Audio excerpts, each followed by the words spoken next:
Ya pemirsa tadi kalau kita lihat harga minyak ini kembali melambung di atas 3% bahkan 4% ya. Dan bagaimana peluangnya apakah energi mampu menjadi penopang lagi dari pembukaan IHSG pada pagi hari ini. Sebelum kita ulas bersama dengan narasumber, kami hadirkan pemirsa beberapa agenda ekonomi global yang patut menjadi perhatian. Dari Amerika Serikat dan Raca Anggaran Federal, kemudian juga beberapa agenda lainnya dari negara seperti Inggris, produk domestik bruto, indeks harga konsumen dari Jerman, uang beredar di Jepang, keputusan suku bunga di Korea Selatan, dan cadangan devisa dari India. Sementara pemirsa dari emiten ada rapat umum pemegang saham dari NIYS, kemudian juga ada RUPS dari MTMH, dan beberapa agenda lainnya seperti dapat Anda saksikan di layar televisi. Ada juga ya dividen tunai interim dari Medco dan Astra Internasional. Update dari Bursa Asia pemirsa untuk Nikkei Jepang, Straits Times Singapura, Shanghai. Maksud kami adalah Kospi Korea Selatan dan Hang Seng Hong Kong. Kita lihat pemirsa kompak bergerak di teritori positif ya. Dipimpin oleh Kospi Korea Selatan yang beda tipis dengan Nikkei 0,46%.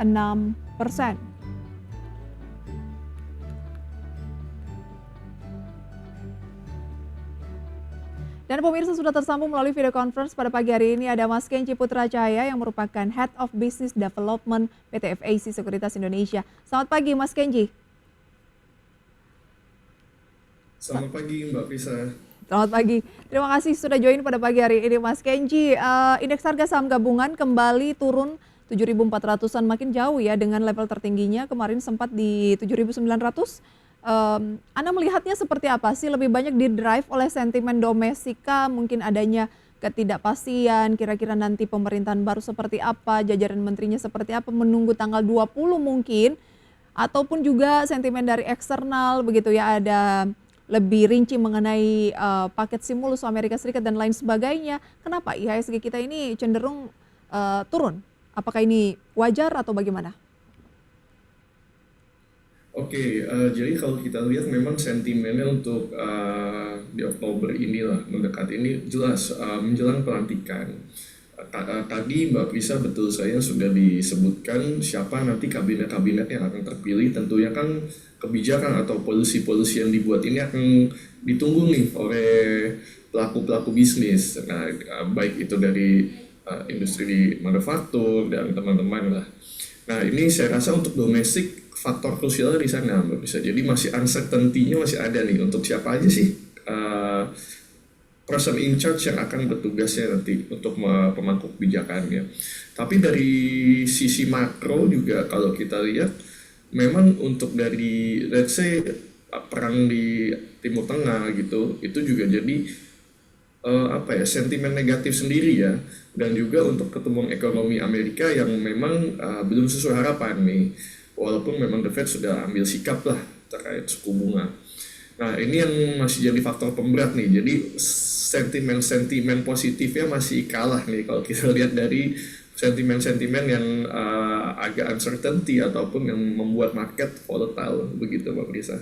Baik, sentimennya sejauh ini bukannya negatif tetapi uncertainty begitu ya, banyak unsur ketidakpastian di sana yang tetap dinantikan.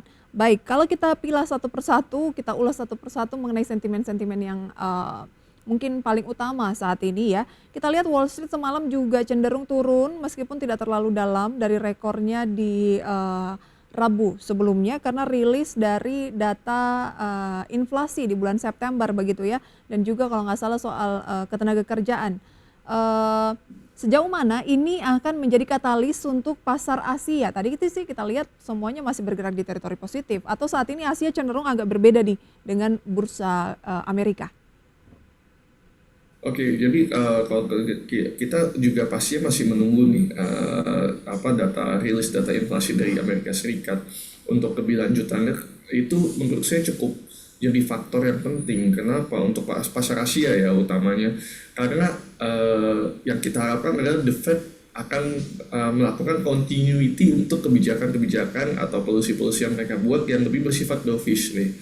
Karena kalau memang mereka merasa ini mau menekan inflasi lagi dan akan membuat kebijakan-kebijakan struktural yang sifatnya mungkin hawkish, nah ini akan jadi faktor pemberat lagi nih untuk let's say untuk kelanjutan performa di bursa-bursa Asia. Jadi memang kita harapkan untuk market Amerika semoga overall pertumbuhan ekonominya terjaga, tingkat penganggurannya juga walaupun belum sesuai ekspektasi jangan sampai spread marginnya terlalu jauh sih. Baik. Tapi lebih dominan mana kira-kira sentimen dari Amerika Serikat berupa data-data yang bisa menjadi katalis lagi untuk The Fed? Apakah akan menurunkan suku bunga lagi di pertemuan November nanti? Karena sekitar 80% meyakini masih ada peluang penurunan lagi di bulan November tuh 25 basis poin katanya. Tapi 20%-nya, dan ini naik turun sih, 20%-nya itu mungkin tidak akan ada kenaikan, lebih ke penurunan maksud saya ya, lebih ke stagnan katanya seperti itu. Tapi di sisi lain dari Asia juga ada sentimen besar berupa China yang berencana meluncurkan stimulus fiskal 2 triliun yuan dan rencananya ataupun ekspektasi dari para pelaku pasar ini akan diumumkan pada hari Sabtu 12 Oktober oleh Menteri Keuangan China dalam konferensi pers yang sangat dinanti-nantikan. Lebih dominan mana kira-kira saat ini sentimennya ke Indonesia?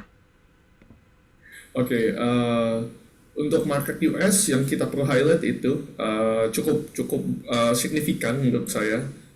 Untuk The Fed saya masih dalam posisi yang 20% nih. Saya percaya The Fed masih akan mempertahankan suku bunga, jadi belum ada penurunan suku bunga lebih lanjut sambil mereka memantau dan arti bisa menekan inflasi lebih lanjut atau tidak based on data-data ekonomi yang nanti akan rilis menyusul. Untuk China ini menarik sekali, memang di tengah kondisi market global yang juga ada perang, ada konflik juga di area Timur Tengah, market US yang juga masih ya kita katakan sideways ya posisinya sekarang gitu pergerakannya.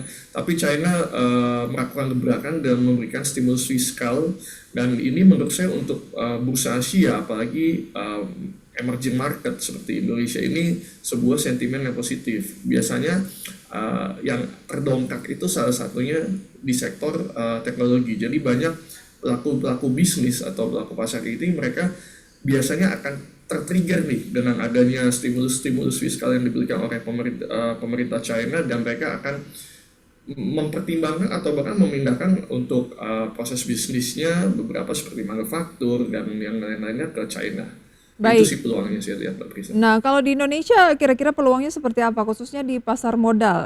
Kalau misalnya benar-benar nanti diumumkan berapa stimulus fiskal yang akan dikucurkan, diekspektasi mungkin sekitar 2 triliun yuan pada akhir pekan ini, sebaiknya kita tunggu dulu atau mulai bisa ancang-ancang di akhir pekan ini atas keputusan China nanti, atau bagaimana? Dan saham apa yang kayaknya tuh menarik disasar di tengah sentimen dari stimulus China ini?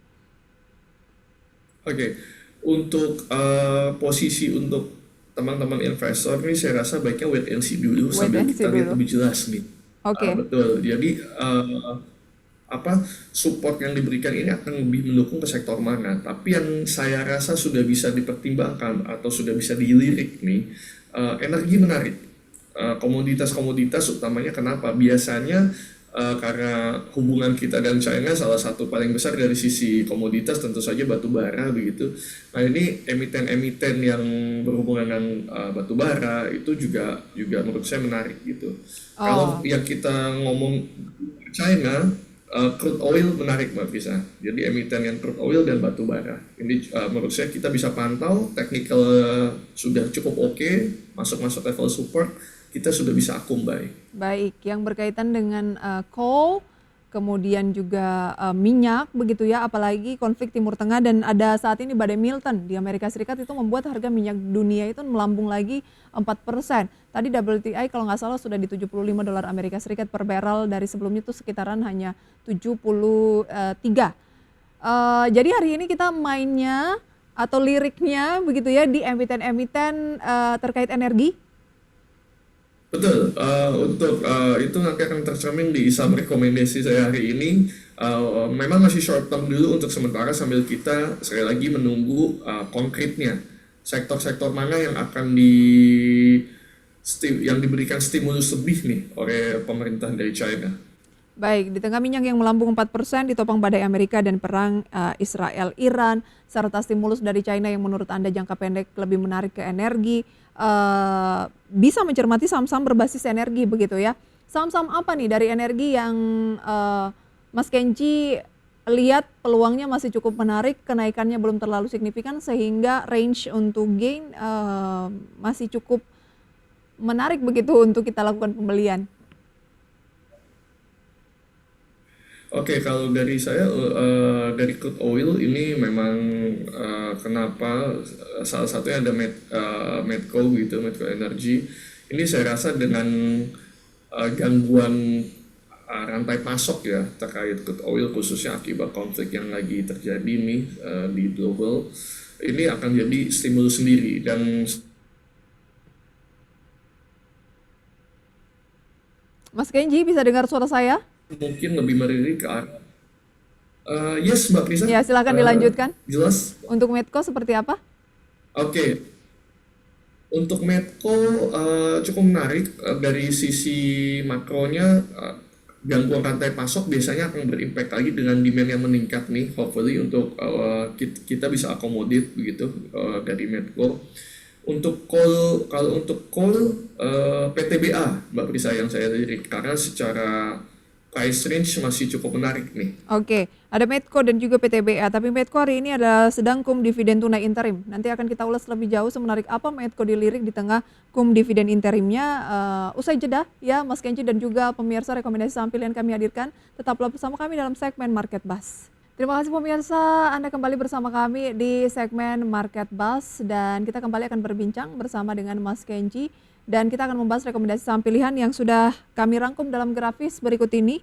Antara lain pemirsa adalah saham-saham yang juga beberapa di antara yang tadi sudah sempat disounding oleh Mas Kenji ya. Ada saham Medco direkomendasikan trading buy. Kemudian ada PTBA juga trading buy, Astra buy on weakness, dan ada Sido swing trading. Untuk keempat saham yang akan kita ulas bersama. Kita mulai terlebih dahulu ya Mas Kenji dari Medco. Baik, kalau Medco di tengah kum dividen interim berdasarkan jadwal dari Bursa Efek Indonesia hari ini, semenarik apa saham ini akan dilirik? Ataukah Anda melihat bahwa kum dividen ini mungkin tidak akan terlalu, biasanya kan orang profit taking ya, tidak akan terlalu berpengaruh karena memang harga minyak mentah yang dimana Medco ini juga erat kaitannya itu lebih dominan menjadi penopang.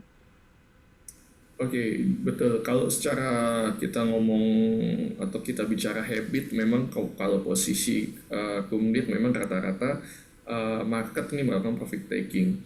Tapi saya lihat kalau investor-investor yang mau ambil posisi untuk let's say untuk trading, nah biasanya cukup menarik karena memang stimulusnya atau sentimennya nih secara global ini membawa benefit nih ke emiten-emiten yang berhubungan energi, khususnya yang saya highlight adalah crude oil gitu. Jadi memang untuk trading kita ambil posisi jangka pendek sampai menengah masih sangat oke nih untuk Medco. Masih sangat oke. Tanggal 7 atau hari Senin ini kan stagnan, kemudian 8, 9, 10, 3 hari berturut-turut itu dalam fase koreksi. Sepekan kurang lebih sudah 5% penurunannya.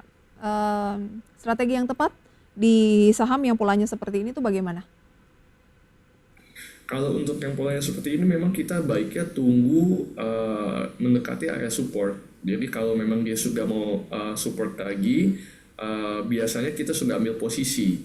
Nah, tapi hati-hati untuk tetap jaga stop loss-nya karena in case dia break support ya kita jangan harus tega juga untuk bisa stop loss dulu Mbak Prisa. Baik, supportnya di level berapa? Kalau untuk Medco supportnya di area 1265. 1265, kemudian target price atau entry price-nya juga di posisi berapa kira-kira dan resisten? Oke, kalau untuk entry price area penutupan kemarin 1350 sampai kalau kita lihat 1335 sampai 1350 masih bisa masuk. Untuk resistance di area 1480-an gitu, dari 1450 sampai 1480. Overall kalau sudah menyentuh resistance untuk mau profit taking sebagian saya rasa sudah bisa nanti. Baik, itu dia ya rekomendasi pemirsa untuk Medco. Kemudian kita beralih ke saham rekomendasi Anda yang berikutnya ada PTBA. Anda rekomendasikan juga trading buy. Bagaimana analisisnya? Oke, masuk memasuki kuartal 4 2024 biasanya demand nih dari negara-negara tetangga nih naik, salah satunya China dan India begitu. Belum itu kalau kita ngomong sentimennya secara makro. Dari sisi domestiknya memang ini kan kita tahu ada penerapan MIP ya, mitra instansi pengelola. Nah ini diprediksi memang PTBA yang akan mendapatkan banyak benefit juga nih dari penerapan MIP ini, sehingga porsi penjualannya saya rasa PTBA cukup besar. Nah ini bisa dapat stimulus dari adanya kemitraan ini, itu dari sisi domestik. Secara harga juga menarik, bisa entry di area 3.000-an sampai 3.020.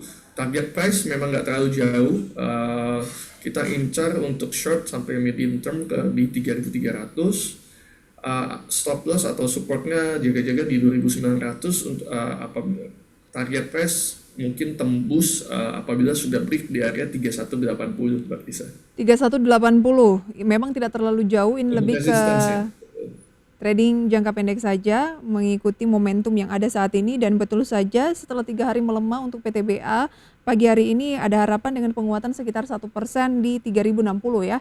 Tadi juga Medco bahkan lebih tinggi pembukaannya pada pagi hari ini dengan penguatan di atas 1% tadi pemirsa ya, kita lihat bersama ini bahkan saat ini sudah 2% di 1370. Kalau kita balik sedikit lagi ya, karena waktu menunjukkan pembukaan perdagangan sesi kedua, sesi pertama maksud saya 1370 kita kejar tidak Medco di level itu, karena tadi Anda memberikan supportnya itu bahkan lebih rendah begitu ya. Anda bilang masuklah di kisaran-kisaran 1335, kemudian support di 1265. Kalau sudah di 1370 saat ini masih cukup menarik menurut saya. Jadi karena memang momentumnya tadi secara teknikal oke gitu, sudah ada tanda-tanda reversal lagi biasanya di area-area ini. Jadi mungkin untuk bagi teman-teman atau investor yang baru mau ambil posisi, menurut saya masih sangat oke, karena memang untuk range target sendiri untuk Medco kan area 1550, jadi masih bisa ada margin untuk cuannya nih Mbak Prisa.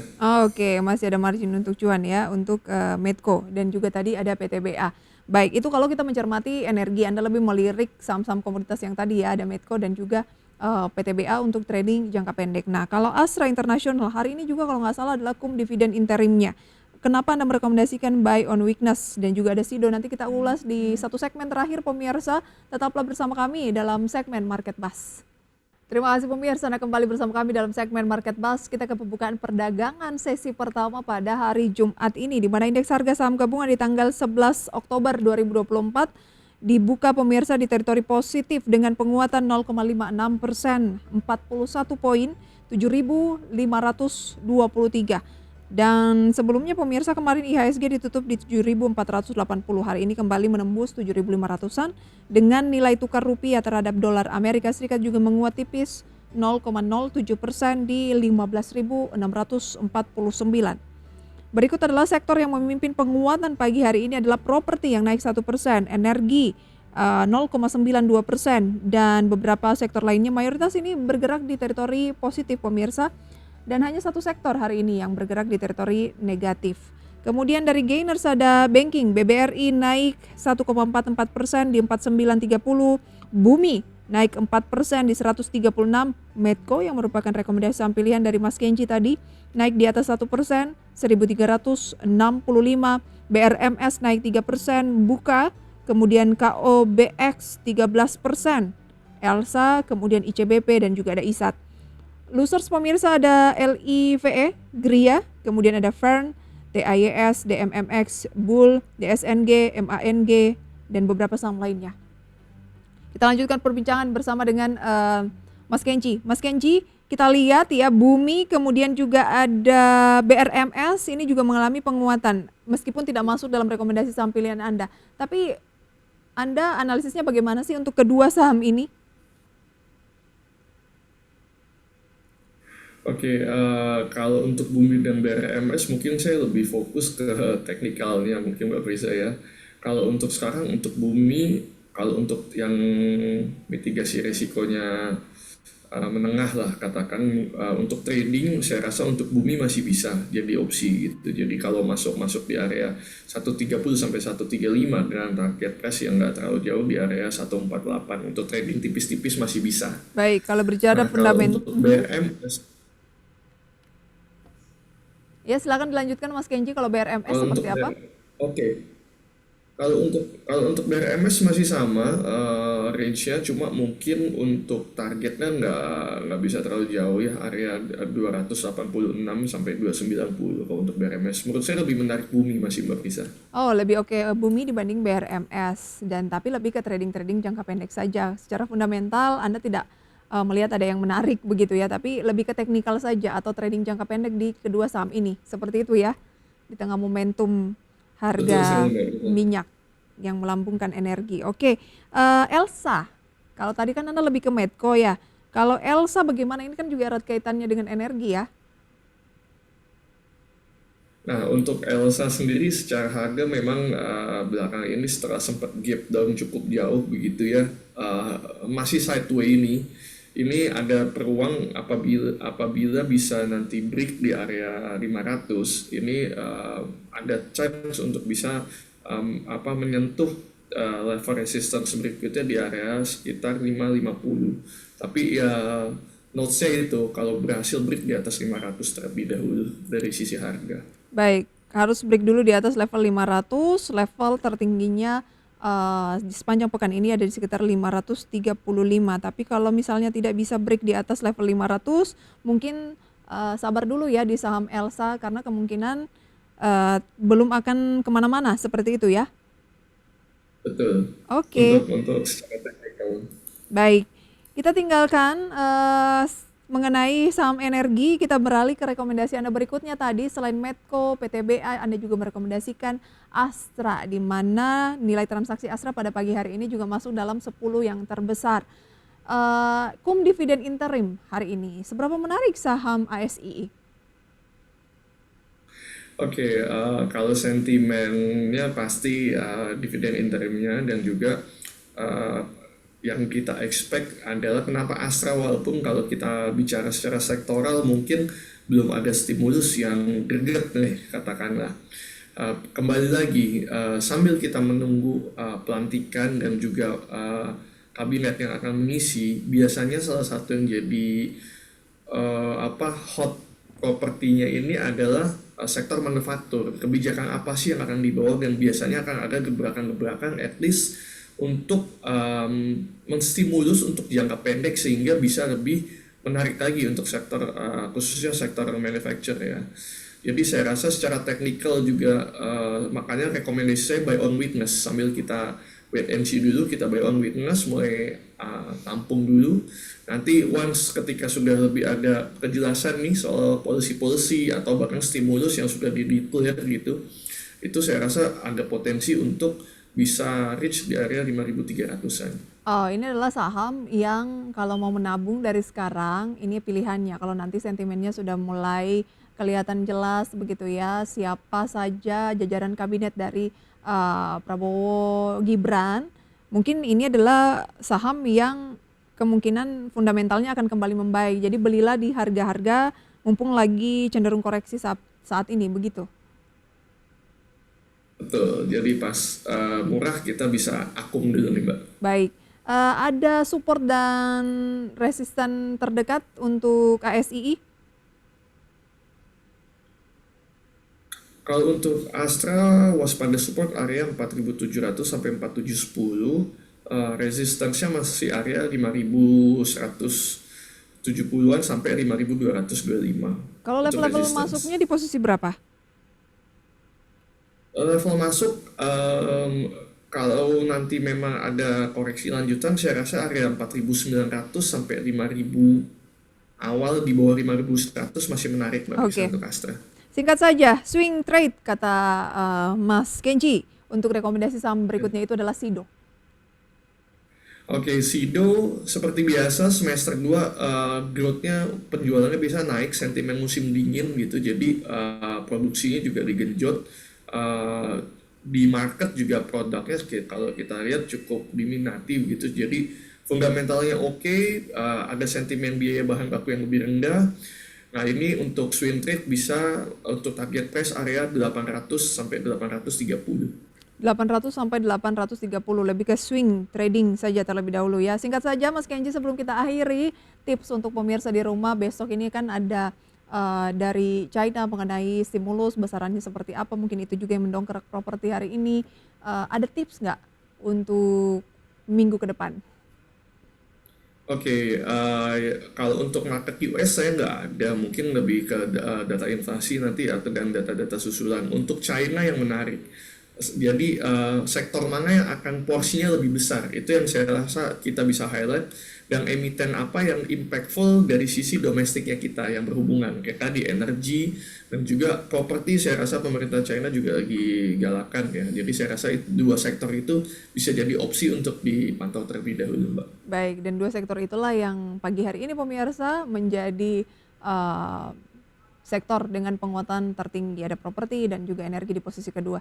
Mas Kenci, terima kasih sharing informasi rekomendasi di segmen Market Buzz kali ini. Semoga bisa menjadi referensi investasi untuk pemirsa dimanapun berada. Tapi lagi-lagi pemirsa, keputusan investasi kami serahkan sepenuhnya ke tangan Anda. Selamat pagi Mas Kenji, selamat menyambut akhir pekan. Sampai berjumpa kembali. Thank you, Mbak Pista.